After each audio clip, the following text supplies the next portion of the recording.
All right. It's a blizzard out there today. It is coming down hard, and I should be in a lesson now with a client who would be driving in from maybe 150 kilometers away. Naturally, she's not coming in for that lesson. I've got a little bit of free time consequently. Lisette, if you see this video, hi. And I'm glad you're home and safe today, and we'll train your dog next week. The anatomy of behavioral problems. How do we get from a little problem to a bigger problem? We have to understand self-reinforcing behavior, and we have to understand generalization. So I'm going to break this down for you because I got an email today that really upset me because it never needed to go there. And the dog is, for all intents and purposes, a nice dog, but now he's trying to bite his owners, or has bit them a few times. He's resource guarding. The owner came to see me for a consult 4 or 5 months ago, maybe a little bit more. I don't remember the exact timeline. So the dog at the time was maybe 7 months old and is now in that 12 to 14 month range. And the guy keeps dragging his feet about training the dog. Now, he's trained with other people, and naturally they didn't get what they needed out of it, and they need a lot more help with this dog. So he comes to see me, and for whatever reason, he's dragging his feet. So now the dog is going after the children. Anytime the dog has anything of value, it doesn't have to be high value stuff anymore. It can be any value. Self-reinforcing behavior is something that grows all on its own because the act of the behavior itself provides the reward to the dog. So some dogs love the sound of their voice, and when they bark, it turns them on and they get high. We get those dogs in the kennel. It's a long day when those dogs are here.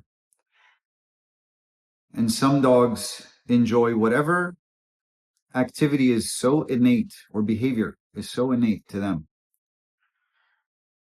that they don't need any compensation from the outside world. They don't need us to click, to mark, to say good boy, good girl, to pay them with anything. The reward is intrinsic. It's inside there for them. So let's look at resource guarding. The dog starts by not guarding his food dish, not guarding everything in the house, but that one special item. And the dog realizes, when I do this, I get to keep the item. Okay. Over time, the behavior generalizes. Now it's no longer just guarding the one item. Now it's another and another and another.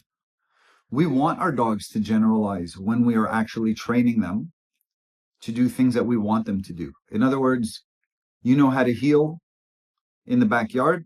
Now I'd like you to be able to heel on the sidewalk on a walk. Now I'd like you to be able to heel past a ton of distraction. And then I'd like you to do it in this environment, in that environment, and so on and so forth. So we do want our dogs to generalize.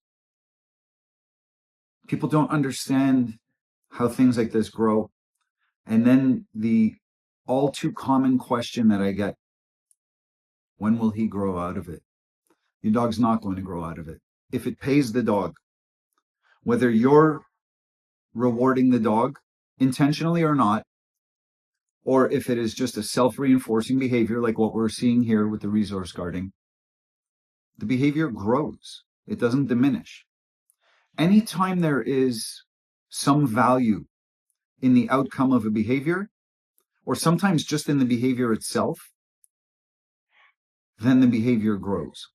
So we can look at the resource guarding from another angle too. Some dogs just enjoy being a bully. Some dogs get high on being a bully. So now the resource guarding might be paying compound interest to the dog. I get to keep this, and I get the rush of chasing you away. And people get confused by this.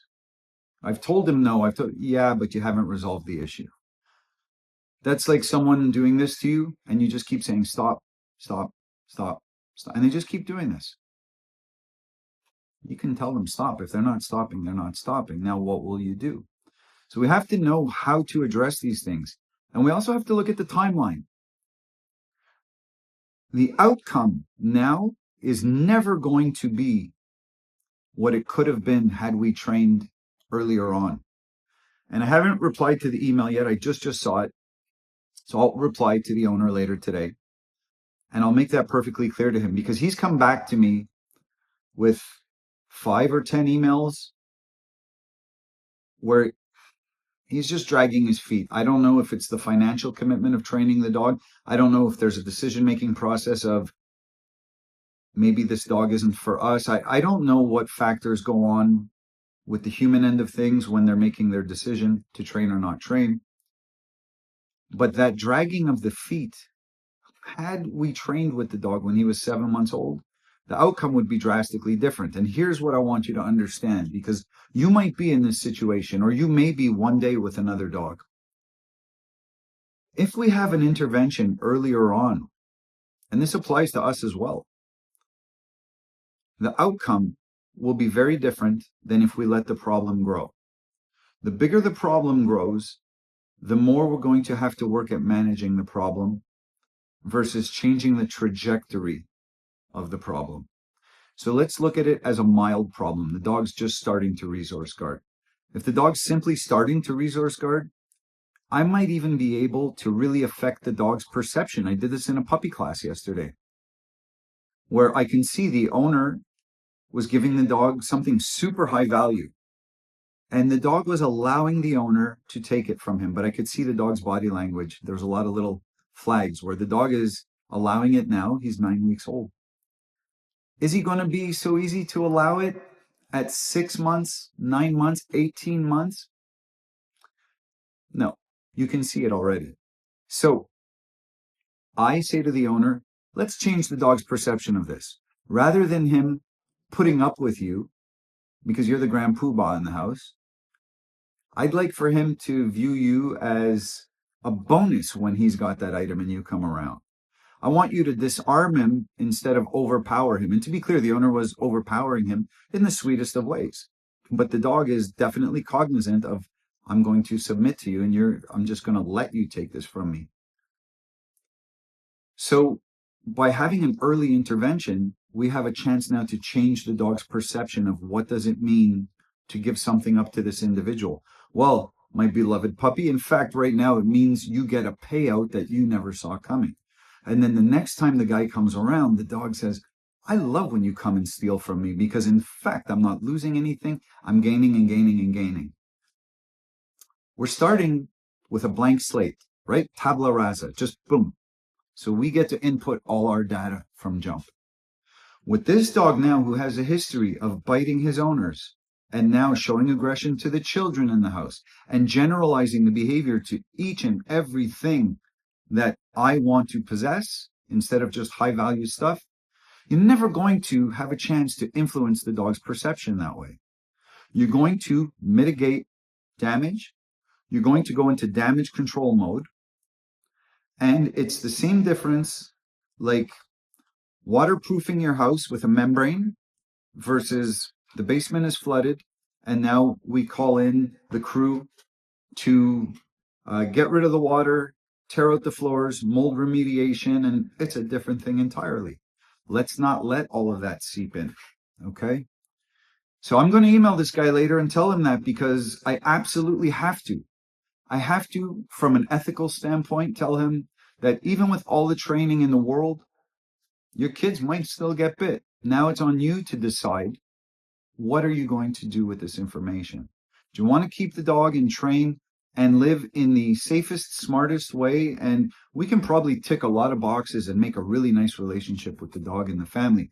But for me to say, as a dog trainer, there's absolutely no risk once we train your dog, that's nonsense. That's like someone telling you, if you buy this car today, ma'am, if you buy this car today from me, sir, you'd never get a flat tire.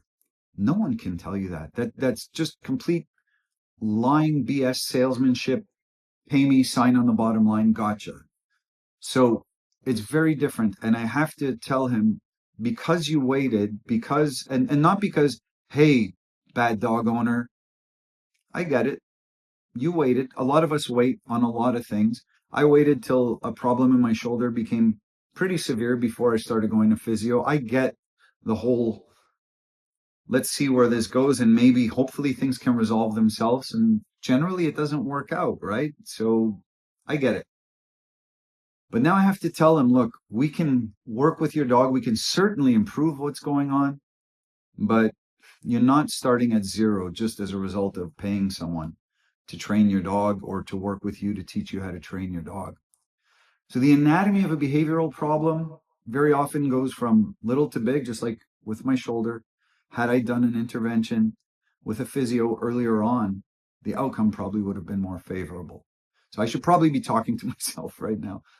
Okay. But no, by the time it generalizes and that mold now spreads behaviorally, you're dealing with bigger problems. And dogs do not grow out of things, just like shoulders don't repair themselves.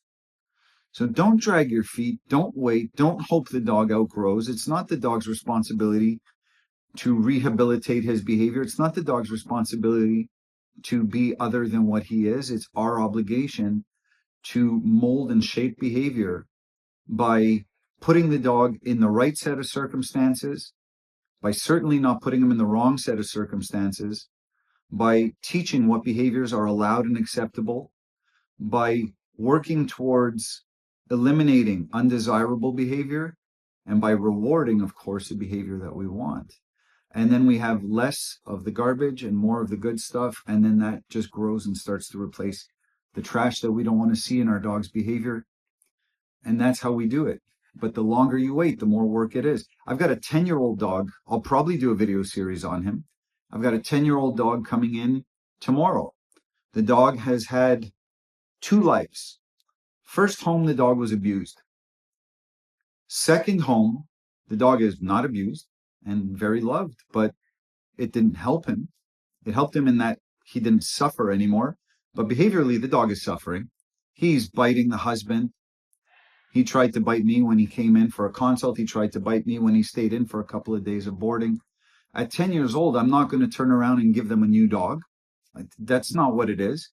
If you go on any social media stuff and you see trainers talking about transformation, I think that's a little deceptive, if I'm being honest. I think it's a word that's meant to draw your eye to click on something. And it doesn't mean that they're not delivering a result and something that is tangible and usable to the owner and to the dog. It can definitely be a better quality of life. I mean, then otherwise, what the hell are we doing?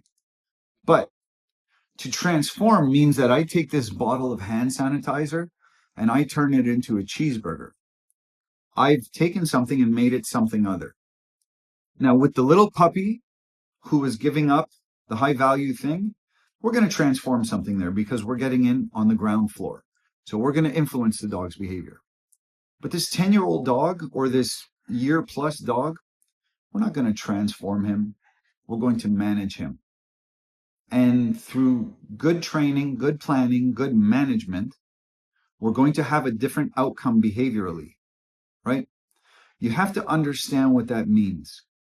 I'm diabetic. There's not a doctor on, I don't care what you read online, you can't make a diabetic non-diabetic. You can catch someone with pre-diabetes and give them a different outcome, and had someone got a hold of me, that would have been great. But I'm looking for my phone, but I'm recording with it right now. I would have showed you the app that scans the sensor on my arm. You'd see a nice, stable line that my doctor would do this to me. Bravo, Nick, you're doing great. Keep it up. But I'm managing it because I've got this condition. It lives inside of me. It is part of who I am. It's part of my body's makeup. And whether or not I have a bagel with my lunch today is going to influence the outcome of my glucose later today. So I have to manage. I have to carefully plan what I eat, when I move my body. If I wake up in the morning and I don't get out of bed right away, my glucose will start to rise because my body is going into an active state and saying, you need this because you're getting ready to rise. I have to interrupt that natural rise in my body by getting up and having breakfast, and not just any breakfast, the appropriate one for me. And then you'll see a nice stable line. That rise will be interrupted. Same thing when I cycle. I ride tons. I train very intensely. If I don't take on carbs right before my ride, my body will just go into overdrive and produce glucose. So you have to understand that we do things in our daily life to manage our environment, to manage what we are naturally. Someone watching this who's diabetic, someone who's watching this who maybe has an addiction to something or anxiety understands this concept very, very well. You have to manage what you are. So the young dog, the blank slate, I can really greatly influence the dog's perception. And we can, right from the ground floor, it's like taking a baby tree that's like this, and you put a piece of rope around it, and you do this to bring it to stand upright. And if you keep it like this long enough, and if the intervention came at the right time and it is the right intervention, eventually, in theory, that tree should be able to stand straight on its own. When the tree has been like this for 10 years, 40 years, you're not going to straighten out that tree. It is what it is, right? With the older dog, the dog in question that prompted this video, or certainly that 10-year-old dog. Now, to compound it further with the 10-year-old dog, the owners are moving to the other end of the world. So the dog is going to go from here to an airplane to Dubai. What the hell does the dog know about living in Dubai? It's going to be weird for him. Different home, different environment, a lot of change. It's going to be a very rough transition for the dog, and I've prepared the owners for this. And my agreement to accept training their dog was very conditional. You have to understand the limitations of what we're doing. And I'm real good at that part of my job where I will explain to people, and I'm very honest. And if it costs me a couple of clients a year, I'm really okay with that. I'm never going to promise someone that just because they sign on the dotted line and leave me a dog to train, that it's, lollipops and sunshine and rainbows. No, there's limitations to what we can accomplish. And anyone who tells you that there are no limitations is it's salesmanship. Ask a surgeon what the limitations are of whatever surgery you're going to go into. Ask them what the risks are. There is risk and there are limitations. And anyone who tells you differently, no good. So with this 10-year-old dog, there's a lot of limits because he's 10 and he's been abused. And I'm going to put up some video with him because there's a few things that I'd like to use to illustrate points with him. That's one thing. This dog now, he's younger, but still he's got a history. And just because you train the dog, it doesn't go and erase the hard drive. The history still lives. So if you mismanage that dog, the same way if I want to eat a couple of donuts right now and I mismanage my diabetes, there's a price to pay for that. And if you aren't okay with that, then I don't know what to tell you in terms of living with your dog. Maybe find a new home for the dog where someone understands the dog better and is more equipped and more comfortable and will do the appropriate job with that dog. And in my case, I got no choice. I'm going to wake up with the same body. I can't sell my pancreas on the black market and get a new one. And maybe one day in a future time, with modern science. But right now, I just have to manage from here till death. I have to manage that pancreas that I was gifted in life and that I probably ran into the ground with my disgusting eating habits in my earlier days. So the anatomy of a behavioral problem, and will my dog grow out of it? Your dog will not. And your dog will learn. History will teach your dog this works. And a dog is a pragmatic creature. They are a business person. If I do this and there is payment, then this behavior has value and I know how to get payment. And it's through this behavior, whatever that behavior is. And it grows and grows and grows. And I can give you a multitude of examples. But that one came to me because the email just popped up and I'm like, that's a shame because we did not need to be here. We did a consult. We were ready to train the dog. Now it has grown and it's taken a whole different shape. And like I said, I can train the dog and I can train the dog to be much more manageable and maybe even far beyond that. But I don't know at this point how far we can go. We can manage. How well we can manage will largely be up to how well the owner understands and does their job once they get the dog back. I can provide, just like a doctor can provide me meds, and I take the bare minimum meds.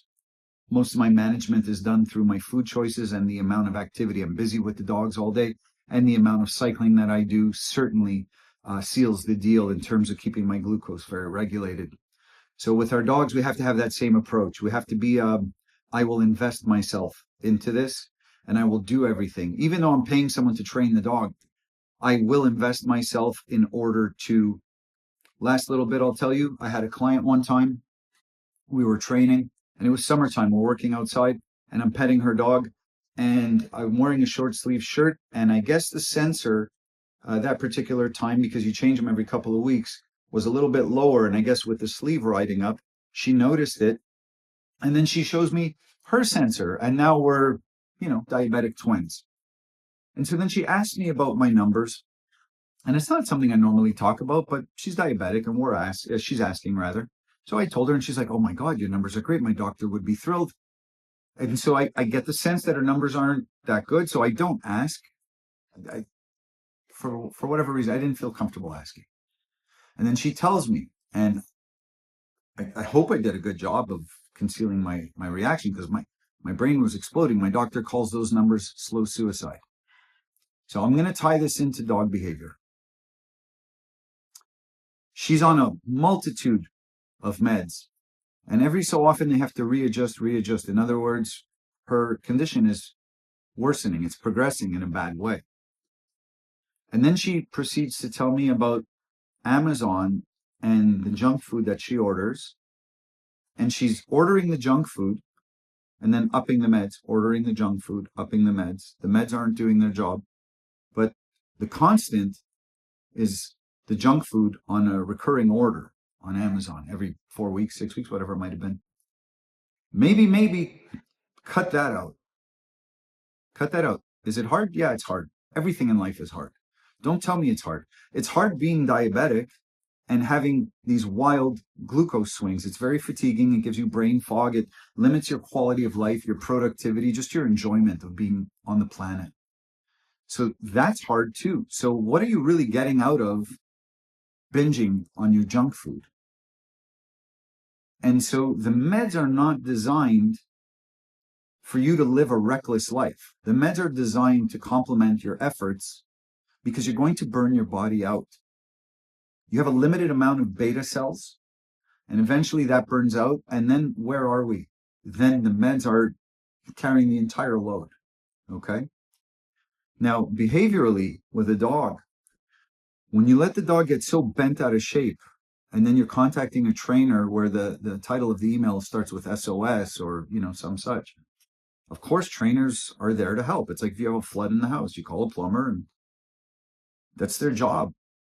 But once the trainer does their job, whether they're working hand in hand with you or whether they're training the dog for you and then teaching you how to insert yourself in place of the trainer to maintain this training, you just got to keep driving at it. I had a breakthrough with a client last week who had a very, very dog aggressive Doberman. And there were a couple of little errors she was making. This was not an easy dog, even post-training. And she was doing a few things wrong. And it's not that he wasn't an easy dog in the sense of if you do things right, there's a flow, he cooperates. She wasn't doing everything right. She didn't learn to be a perfect dog trainer in one day. That's normal. So I stay in touch with my clients and I email her. How's it going? She says, generally everything is way better. I still have this one issue with a reaction to certain dogs. Come back, let's take a look at what you're doing, and let's see what we need to improve on. And I just pointed out two simple things. It made a world of a difference. And that was on a Tuesday or a Wednesday. And then on Friday, I email her back, hey, just checking in. Where are you at with your dog now? Night and day, can't believe it. I was actually on my bike trainer. And sometimes I get bored out of my mind on my trainer. So I'm looking at my emails. So where are you at? And then within 15 minutes, I get an answer. It's great. Everything's good. We've passed so many dogs. Thank you. So then I just have a 1-sentence reply to her right after that. I say, where's my Google review? I get a notification on my phone 5 minutes later. So-and-so left you a 5-star review. I think it's my most recent one to this day from a week or two ago. And all she did was change that one thing. Just like if this person would stop that recurring order, would it solve everything for her? I don't know. I'm not a doctor. But would it improve or would it worsen the situation? You don't need to be a doctor to know that answer. And with the dog that's so bent out of shape and you get the dog back from training, I'm like a broken record. I tell people, once you're in a good place with your dog, never back off the gas pedal. This is the recipe for your dog now. Never back off. Once I found certain foods that work for me, I tend to not really deviate from those foods. It's a boring kind of day-to-day life in terms of food. That's okay. If I get to live an extra 10, 15 years as a result, I'll take it. That if that's the cost, then I'll take it. If you figure out with your trainer or even on your own, this is what works for my dog, once you get there, don't back off. So training is going to impact things and going to help you, but you have to know, are we going to act on this early and get in on the ground floor? Or are we going to wait till it gets worse and worse and worse because we're dragging our feet? And then, like, if I would have found out that I was pre-diabetic, I probably never would have advanced to being a full-blown diabetic. So that's my ramble for today. And we'll see what happens with that 10-year-old when he comes in. If I have the opportunity to film him, I definitely will. You're not going to see a ton of obedience and stuff. You're going to see me just teaching him to regulate responses and emotions. Talk to you folks later.